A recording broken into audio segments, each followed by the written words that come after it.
What does Bruce say when you have your interview with him or you talk to him? When you're sat there with him, does he say, I want to bring you in and I want to win the Premiership, I want to win the Champions Cup? Like, how do them conversations go with a new coach that's incoming, and how do you manage them expectations? I think when I came in, it was a very different time to what it's obviously as we speak today.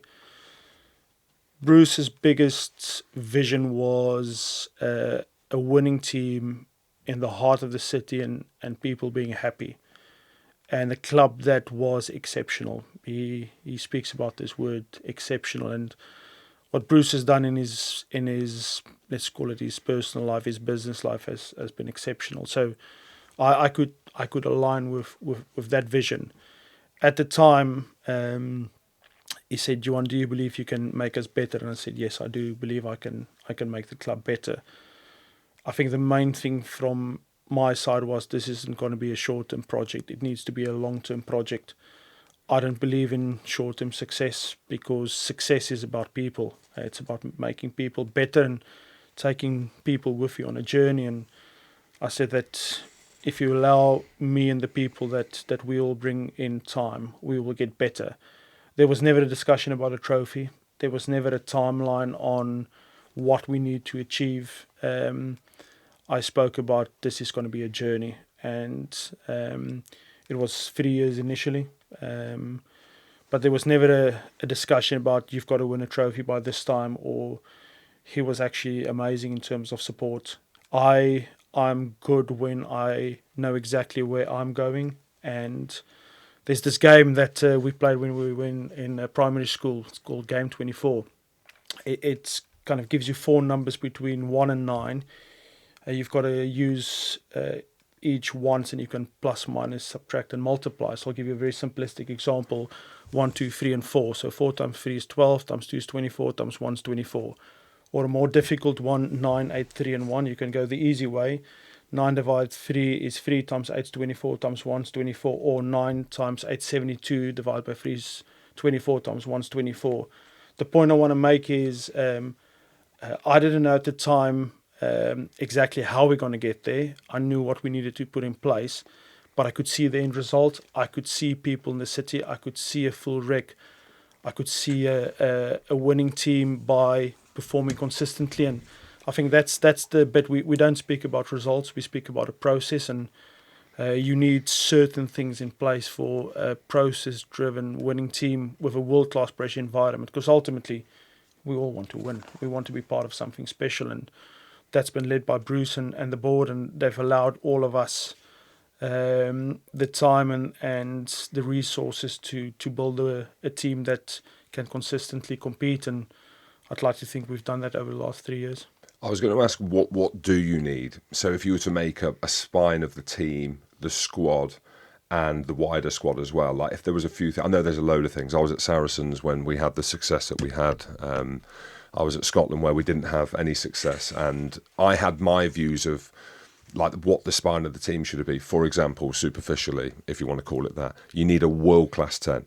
You've got that. I think you need a robust front row because of the scrum so important. But then there's other things around that, and there's loads. You need wingers who can score tries. So I'm going to be very superficial, then get your opinion. But you also need an unbelievable performance director that understands bodies and multiple bodies of all shapes and sizes, which we didn't have for large parts of my career because we were quite archaic in some of the teams that we were in.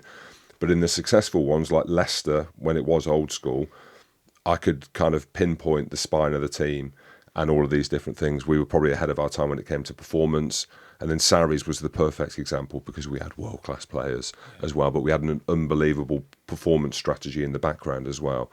If you could pinpoint a few things of making up a successful team, what would be like the non-negotiables that a coach needs? Firstly, is good people. And I'll speak about two categories. Firstly, your heads of department, and I include your coaches. And when we started, that was a non-negotiable to me. Operationally, you need somebody that knows exactly what they're doing, and we brought in Fran Layton, who I actually met at the 2015 World Cup. She was our liaison officer. She was the water polo captain at the 2012 Olympics, and She was exceptional, and so we brought her in. At the time, Bath had a very poor injury record, and they faded away in the second halves of games. So the best of the best, Rory Murray, head of medical, and Alex Martin, head of, at the time we called him the head of athletic performance. Now we call it physical performance. So those two gentlemen were exceptional. Sarah Jenner, head of nutrition. I believe nutrition has got so much to do with your performance. And Sarah joined me at Munster from Australian rules, AFL, out of Australia, and then she came with Craig Lillian and Dan Cooper were at the club at the time. I believe in coaching there's the balance between the art and the science, and Dan gave me a lot of the actual science about what is actually happening in the game. And then a few people that we added, JP, Blazy, Stevie, Andy, in terms of the coaching group. And then Rob was kind of one of the last pieces of the puzzle in terms of recruitment and retention. And you speak about recruitment so much in sport, but the key thing is retention. And how do we balance what we have with what we're coming through? And then you get to the playing group. And I believe you need special players who are hungry, are mentally tough, and they need to love rugby. Because the season is so long and you need to consistently perform, you need players that love rugby. And then within that two bits that we were specifically looking at when we started is leadership. And leadership is such a widely discussed topic. For me, what is leadership? You must first be able to lead yourself in your position. Selflessness, part of a team, part of a squad. And we've spoken about our squad so much, and specifically the purples, the colour purple in our squad. And that's the players that are not playing on the weekend. And then spine of a team, you need a front row. You need to win your set piece. The line out is a massive part of the game, so a 5-lock is such a big part of let's call it the modern day of rugby. And we retained Charlie Eels, and we brought in Ross Malone in experience in that position, calm, in very dynamic times in games.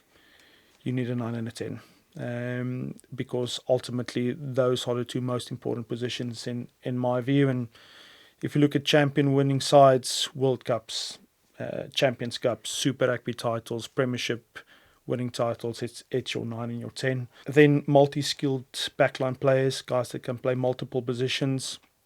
And then I believe rugby is a very simplistic game. And if I cut it back to one thing, it's the gain line. You're either going forwards or you're going backwards, and it's players that can take you forward, but then also players that can absorb pressure when you're going backwards and remain calm under pressure. And I say those parameters for what we retained and then what we recruited. I think we recruited very, very carefully. There was a big turnover of players in the first year, but the second and the third years, only 4 or 5 players. And the biggest focus has been retention, and then bringing players through that can be the future of Bath. Because ultimately, taking it back to one of my first comments, it's community. People want to support players that are from their backgrounds, and I learned that at the Bulls. I saw that at Munster, and I see it at Bath. Players are supported when they come from Chippenham, when they are from Dorchester, when they've been at Beach and Cliff, and I think that's one of the most underestimated things in our game. It's people are proud of where they're from, and we found a good balance in terms of keeping players that are from Bath. But then I think, Jim, a very important bit about recruitment is people want to belong to.